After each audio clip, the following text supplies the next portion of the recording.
Bonjour à tous, le dernier point de Demain nous appartient. Notre JT du jour portera sur Demain nous appartient. Spoiler. La police trouve des indices, la rafle de la famille Curtis commence. Sur le bateau Curtis, Manon annonce la nouvelle à Étienne, Bénédicte et Dorian, tous soulagés de ne plus avoir besoin de la protection policière. Plus tard au Spoon, Bénédicte est toujours extrêmement nerveuse malgré les propos d'Étienne qui tentent de la rassurer. Elle explique qu'elle ne pense pas pouvoir rester à 7 et qu'elle doit partir pour tourner la page. De son côté, Roxane a examiné le téléphone cellulaire prépayé trouvé sur Langlois au moment de son décès. Il n'est entré en contact qu'avec la clôture avant de mourir.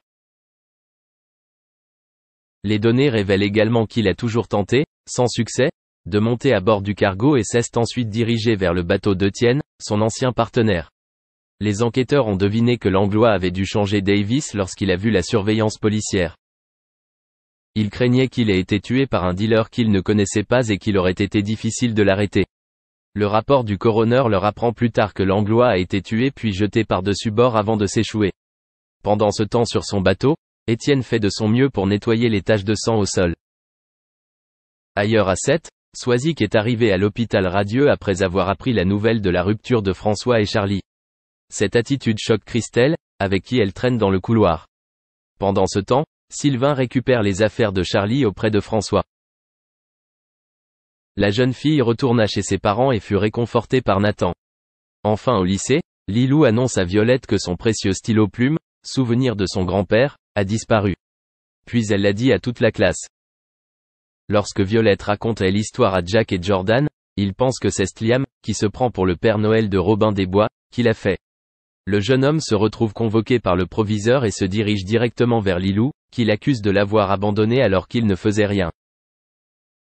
La demoiselle trouva un prétexte pour défendre son amitié avec Liam et lorsque ce dernier lui assura qu'il n'avait aucune rancune contre elle, elle tourna les talons, tenant le fameux stylo plume à la main. Merci d'avoir regardé et à la prochaine vidéo. N'oubliez pas de vous abonner à notre chaîne. En attendant, dites-nous ce que vous en pensez dans la section commentaires ci-dessous. Au revoir.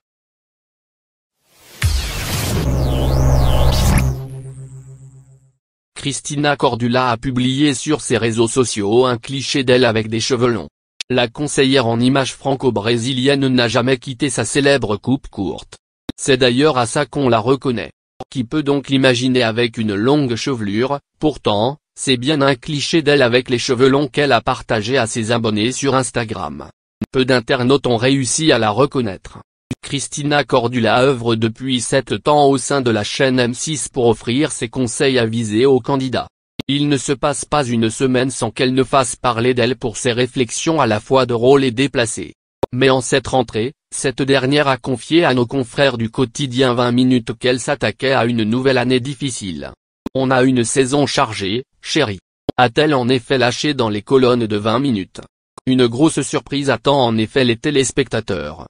Car leur animatrice préférée va cette fois-ci participer à la compétition. Elle fera ainsi face à 4 autres candidates. Je vous avoue que je suis très stressée. Reconnaît-elle en effet? Et elle n'aura droit à aucun traitement de faveur. Elle partira en effet en séance shopping avec un budget limité. Elle se contentera d'une liste précise de magasins. Ainsi, elle devra trouver la meilleure tenue pour s'afficher de façon chic en soirée. C'est très simple pour moi de donner des conseils parce que c'est mon métier. Je suis styliste, je suis là pour faire ressortir le meilleur des femmes. Participer, c'est une autre chose parce que j'hésite beaucoup. Ce aussi ou celui-là, ces chaussures ou les autres, j'espère que je vais bien m'en sortir. S'interroge-t-elle ainsi. Au fil des années, son programme continue à conquérir un large public.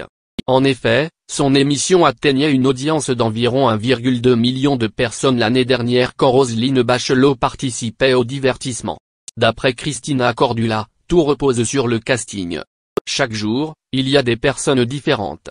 Je suis au contact de vraies femmes, avec des univers, des âges, des goûts, des vies différentes et c'est ce qui apporte le piment à cette émission.